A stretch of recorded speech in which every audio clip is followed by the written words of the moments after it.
Il y a deux qualités essentielles que les grands leaders doivent posséder. L'empathie et la perspective. Ces aspects sont souvent négligés.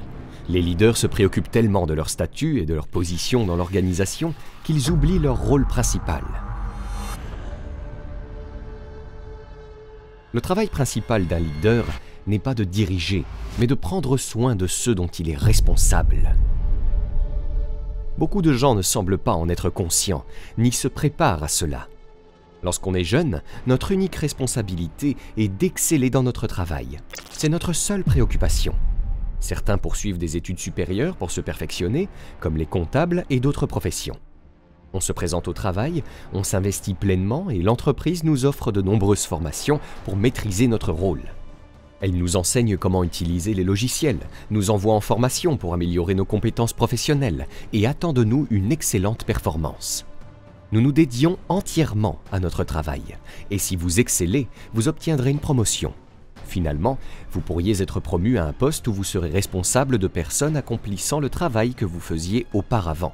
Cependant, personne ne nous apprend à gérer ses responsabilités. C'est la raison pour laquelle nous avons des gestionnaires, mais pas des leaders. La microgestion par nos managers s'explique souvent par le fait qu'ils savent mieux faire le travail que nous. C'est cette compétence qui les a menés à leur promotion. Nous devons traverser une transition. Certains s'adaptent rapidement, d'autres plus lentement, et malheureusement, certains n'y parviennent jamais. Nous devons effectuer cette transition qui nous fait passer de la responsabilité du travail à celle des personnes en charge de ce travail. Comme je l'ai déjà mentionné, une des principales lacunes dans nombre de nos entreprises est qu'elles ne nous enseignent pas à diriger. Le leadership est une compétence comme une autre. Il s'agit d'une compétence pratique qui s'apprend et se développe. C'est quelque chose qui se travaille, à l'image d'un muscle. Si vous vous entraînez régulièrement, vous deviendrez un leader fort.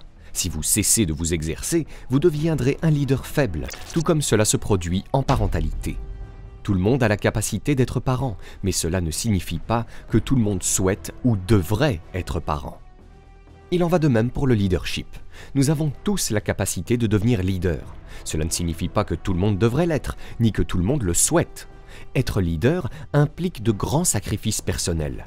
Rappelez-vous que vous n'êtes pas juste responsable, mais que vous êtes responsable des personnes dont vous avez la charge. Cela signifie que lorsqu'il y a succès, vous devez donner tout le crédit. Et en cas d'échec, vous devez assumer l'entière responsabilité. Ce n'est pas facile. Cela se traduit par des situations comme rester tard pour guider quelqu'un ou, lorsqu'un problème survient, plutôt que de s'énerver et de prendre le contrôle, vous encouragez. Essayez encore. La pression ne pèse pas sur eux, mais sur nous. Finalement, les grands leaders ne sont pas responsables du travail en soi. Ils sont responsables des personnes qui s'occupent de ce travail. Ils ne sont même pas directement responsables des résultats. Je trouve fascinant de discuter avec des PDG et de leur demander « Quelle est votre priorité ?» Beaucoup répondent fièrement « Ma priorité, c'est le client. » Cela me fait penser « Vraiment ? Vous n'avez probablement pas parlé à un client depuis 15 ans. » En réalité, aucun PDG sur la planète n'est directement responsable du client. Ce n'est tout simplement pas leur rôle. Ils sont responsables des personnes qui, à leur tour, sont responsables des équipes prenant soin des clients. Je vais vous raconter une histoire vraie. Il y a quelques mois, j'ai séjourné au Four Seasons à Las Vegas. C'est un hôtel exceptionnel, mais pas à cause de ses lits luxueux. Après tout, n'importe quel hôtel peut s'offrir des lits de luxe. Ce qui rend cet hôtel si spécial, c'est son personnel.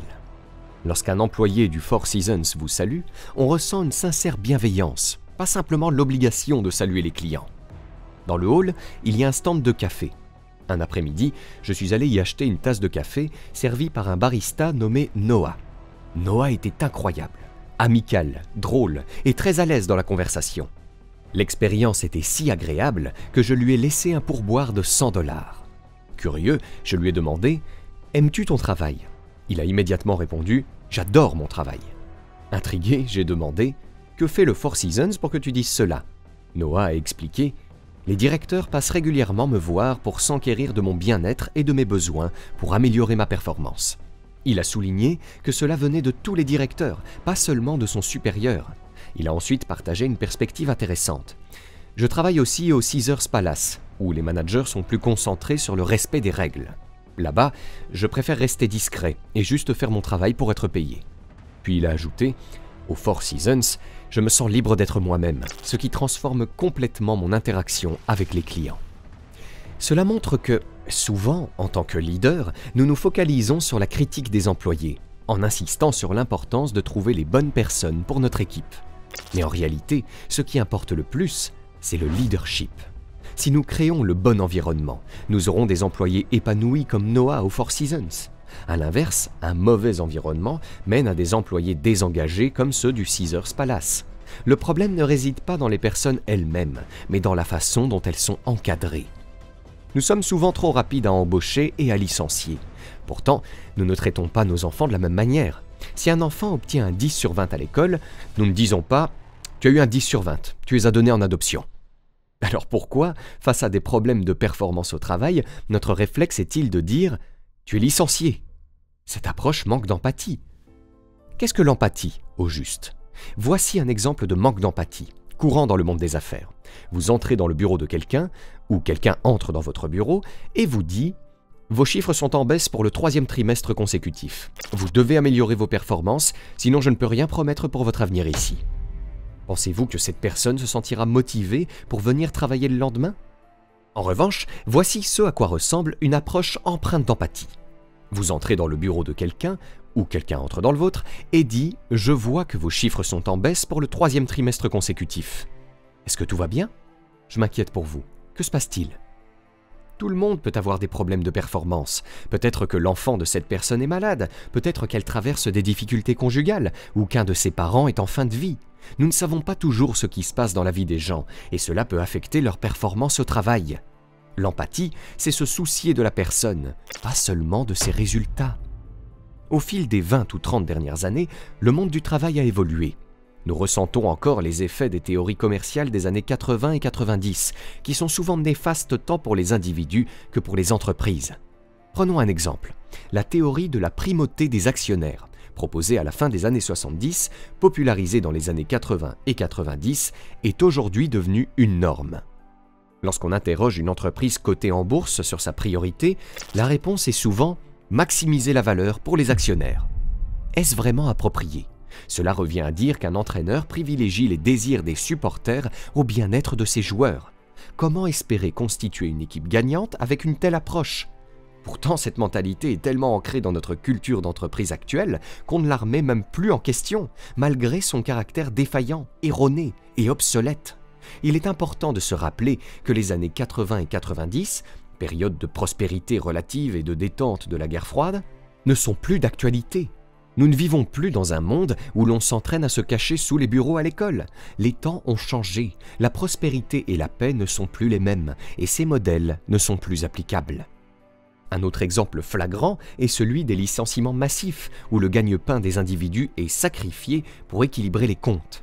Cette pratique est tellement courante dans l'Amérique contemporaine qu'on ne réalise même pas à quel point elle est destructrice et nuisible, tant pour les individus que pour les entreprises.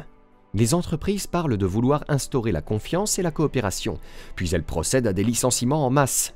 Le moyen le plus rapide de détruire la confiance et la coopération au sein d'une entreprise est précisément de procéder à ces licenciements. En une seule journée, des employés sont remerciés et la peur s'installe parmi ceux qui restent.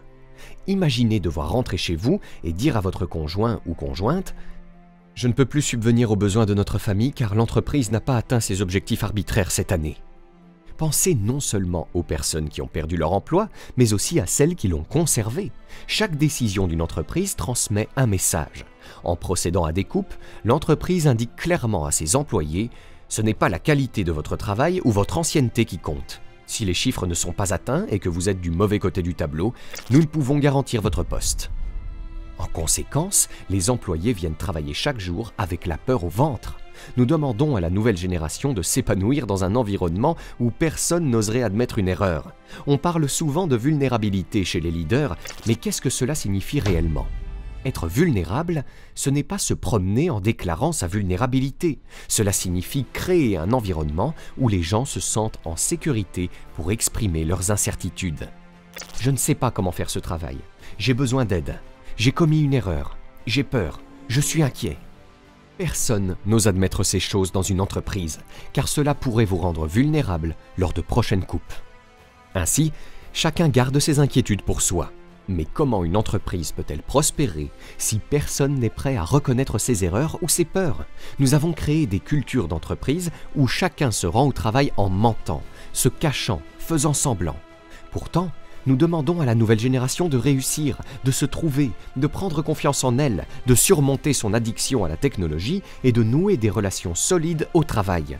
Tout cela dans des environnements que nous avons créés. Nous leur disons qu'ils sont les futurs leaders, alors que nous, les actuels leaders, avons le contrôle. Que faisons-nous réellement? C'est là toute la question de l'empathie. À présent, vous pouvez découvrir gratuitement 5 idées de chaîne YouTube pour générer 1 000 € par mois sans montrer votre visage, en cliquant sur le premier lien dans la description de cette vidéo. Et si vous avez aimé cette vidéo, cliquez sur le bouton j'aime et abonnez-vous à la chaîne maintenant pour ne rien rater.